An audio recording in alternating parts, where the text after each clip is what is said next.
A questão da unidose tem ganho relevo nesta campanha eleitoral, certamente que com mais ou menos interesse tem acompanhado. Que posição é que tem a este respeito? Eu acho que é ótimo o tema ser discutido e deve ser encarado sempre com duas vertentes. Em primeiro lugar, aquilo que é a qualidade para o utente, e se o utente vai ser beneficiado, e depois é o custo quer para o utente, quer para o Serviço Nacional de Saúde. E se vier, digamos, a satisfazer estes dois critérios, é evidente que deve ser analisada e avaliada. Eu penso que aqui o que é correto não é generalizar, porque nós temos que pensar que há doenças agudas e há doenças crónicas, há doenças onde pode fazer sentido a unidose, há doenças onde pode fazer menos sentido a unidose, e portanto, tudo isso tem que ser encarado e tem que ser legislado, digamos, por si, tem que ser avaliado caso a caso. Se formos pensar, por exemplo, numa doença crónica, em que a própria embalagem do medicamento já é dimensionada e já é preparada para um tratamento, se calhar aí não faz muito sentido a unidose. Se calhar, se falarmos em terapêuticas agudas, para doenças agudas, aí pode fazer sentido. E, portanto, desde que esteja assegurado, naturalmente, a segurança em termos da embalagem desses medicamentos e desses especialistas, no fundo, vão ser reembalados. Tudo em isso termos de custos, aumentam os custos. Se por acaso entrasse em prática a unidose, o uso da unidose, olhando para o lado das farmacêuticas, já se sabe que se aumentarem os custos do lado das farmacêuticas, diretamente passa também para o Estado e, consequentemente, para os utentes, mas eu gostaria de saber também, a este nível, não se tem falado muito, fala-se da unidose e acaba por se levar mais para o lado político do que para o lado da saúde propriamente dita. Do lado económico, interessa saber, então, se há mais custos, se traz mais custos, se é possível tentar reduzir esses custos de alguma forma. Eventualmente poderá trazer, porque vai obrigar a equipamento, e é curioso que já houve alguma legislação sobre a unidose, e digamos que está do lado do setor da distribuição e farmácia a reembalagem, e até hoje verificamos que isso não aconteceu, porque naturalmente tem um custo associado. O que é importante aqui é tentar perceber qual é, digamos, a diminuição do desperdício que essa unidose pode trazer. Há vários estudos e digamos que há vários números que apontam para 90%, 80%. Agora, é preciso tentar perceber se se consegue economizar mais por aí ou se consegue economizar mais com uma correta adesão à terapêutica.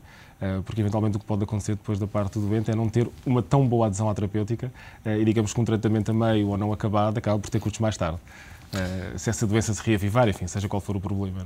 Não resisto a citá-lo agora para lhe colocar uma outra pergunta. Disse recentemente que a Europa gasta mais dinheiro e tempo, e já aqui falou um pouco sobre isso, a descobrir novos medicamentos, e a verdade é que se descobrem cada vez menos. Porquê? É verdade, porque provavelmente o que era fácil e rápido descobrir já foi descoberto. Enfim, o que se passa é que nós estamos, como eu referi, a população está a envelhecer e a população europeia a uma velocidade muito grande, e os problemas que existem são problemas graves de doenças crónicas, complexas, onde por vezes não é fácil encontrar soluções no imediato. A indústria cresceu, especializou-se em certas áreas e realmente há toda uma fase de desenvolvimento pré-clínico que por vezes é demorado e leva realmente a que se invista muito dinheiro e tempo, conseguindo trazer menos medicamentos ao mercado, que é esta a tendência. Isto entronca um pouco naquilo que eu referi há pouco, de buscar o know-how fora. E aqui é muito importante, para conseguir combater, digamos, esta tendência, ir buscar às universidades, ir buscar às startups de biotecnologia, e nós temos um exemplo em Portugal de um protocolo que foi recentemente assinado, esse know-how, na tentativa de acelerar um pouco esse processo e minimizar essa tendência que de facto não nos conduz a bom porto. Não é? Há uma outra questão interessante. O facto da Europa estar ou ter perdido nos últimos anos competitividade para o mercado norte-americano e, nomeadamente, para os tão falados emergentes ao nível das biofarmacêuticas, o que é que está a provocar esta passagem de competitividade ou esta perda de competitividade? É o nível de investimento, de que já aqui falamos? O investimento da indústria continua, como eu referi, a níveis bastante elevados. O que tem limitado um pouco e tem feito com que esta competitividade diminua, digamos que é o problema de conseguir custear estes medicamentos, num Estado social como é o Estado europeu, digamos, de uma forma geral, e o que faz com que haja medidas um pouco avulsas, um pouco cegas, em cortes de preços, em limitações ao acesso às terapêuticas, e isto está na base, digamos. Talvez este pouco trabalho em equipa com os diversos governos europeus pode estar a fazer com que os Estados Unidos ganhem algum peso em termos de novos medicamentos e em termos de investigação. A Europa já teve essa posição, nós não devemos esquecer que aqui há 20 anos atrás... Em 91 liderava no investimento liderava, e em terapêuticas-chave, para doenças-chave, como leucemia, HIV, epilepsia, a maioria dos medicamentos descobertos e que reduziram e contribuíram para reduzir a mortalidade e a má qualidade de vida destes doentes foram descobertos e trazidos ao mercado por empresas europeias.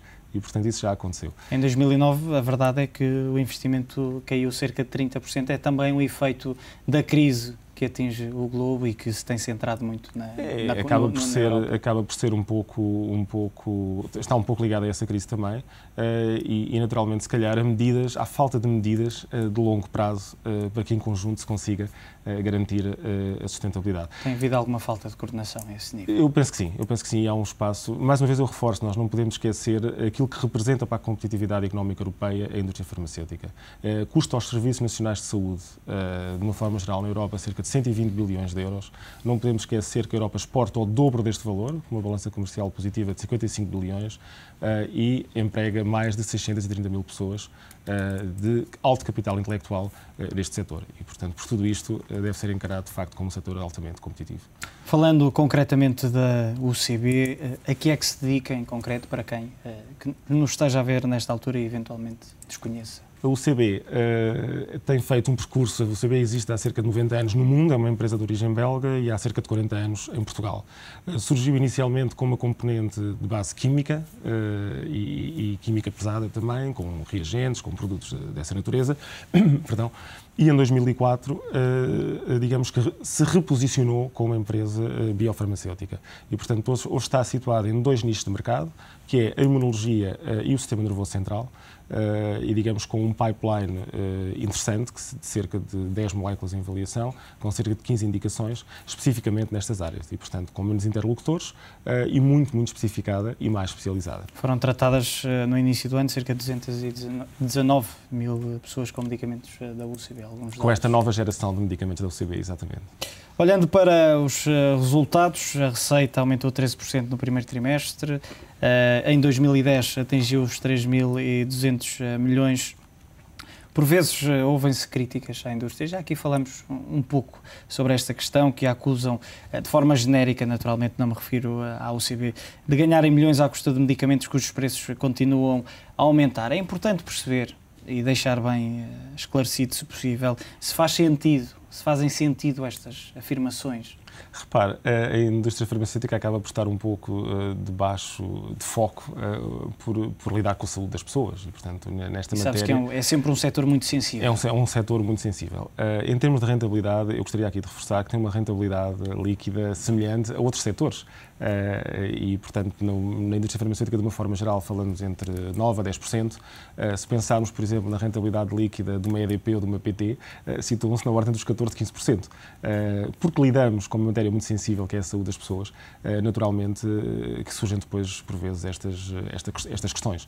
Não devemos esquecer que somos empresas e, portanto, as empresas devem remunerar os seus investidores e, portanto, nesse aspecto é bom que haja rentabilidade.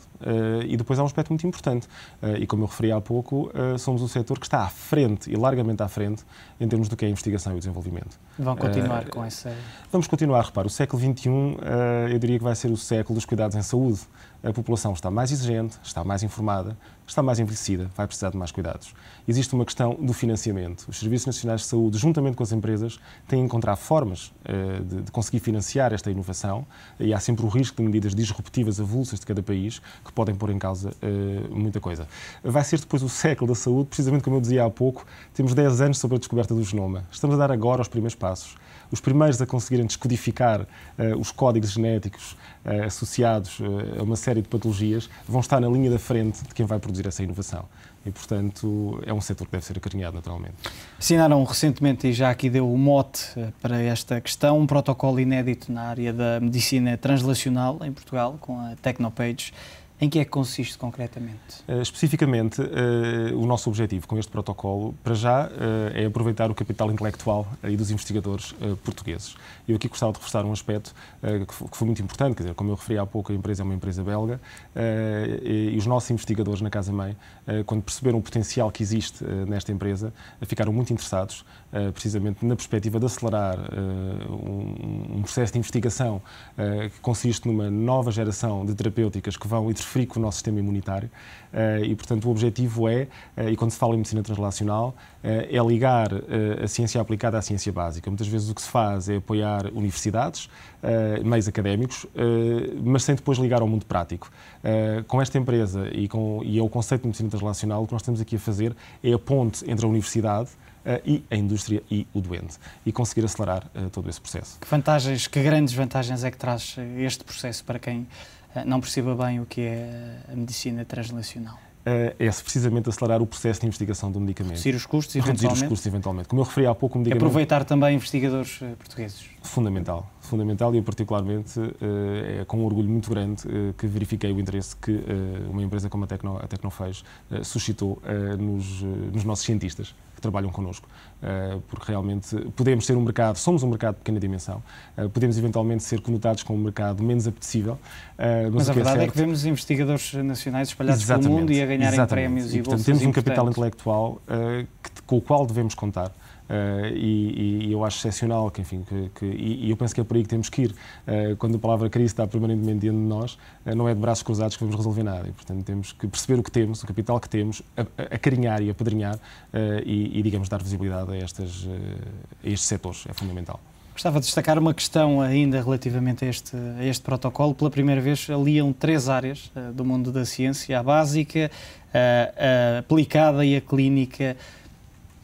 Para quem não perceba, e é importante que as pessoas percebam de forma clara aquilo de que se fala com este protocolo, basicamente, e perdoa-me a metáfora, mas se tivéssemos uma fábrica era conseguir, desde da matéria-prima até ao produto final, fazer tudo dentro dessa mesma fábrica. É um pouco isso. A ideia será um pouco essa. Digamos que os medicamentos são descobertos, enfim, digamos, posso usar uma expressão mais coloquial, num tubo de ensaio dentro de um laboratório. Há que começar a testar isso em animais. É uma primeira fase, digamos que é a fase pré-clínica, e depois entramos na fase dos testes em humanos, que é a fase clínica. No fundo, com isto, a indústria farmacêutica tem um grande know-how naquilo que é o desenvolvimento clínico, ou seja, o ensaiar os medicamentos nos humanos. Ao conseguir juntar em bloco estas 3 fases, universidade, ciência aplicada, pré-clínica e clínica, no fundo o que estamos a fazer é acelerar todo este processo, a diminuí-lo em termos de tempo, em termos de custos, e que pode vir eventualmente a ser refletido no custo final dos produtos. Já aqui falou um pouco nesta questão, mas para terminar gostava de lhe deixar, é inevitável também, da mesma forma que foi inevitável começar com a outra questão, pergunto-lhe por que investigar e investir em Portugal, com a economia a passar por sérias dificuldades e num mercado que, sabem, é uma economia pequena e pouco competitivo. Como eu referi há pouco. Ou pouco rentável. Como eu referi há pouco, e é com grande agrado que o Grupo CB continua a encarar Portugal como um mercado estratégico, dentro da nossa dimensão, e continua a fazer sentido investir, porque cada país dá o seu contributo e nós temos, naturalmente, a nossa atividade em Portugal e queremos manter essa atividade pelas parcerias que fazemos localmente e pelas ligações que temos ao meio académico, ao mundo empresarial. Podemos aportar algo de muito interessante para aquilo que é o Grupo CB. E o exemplo deste protocolo é um exemplo claro disso.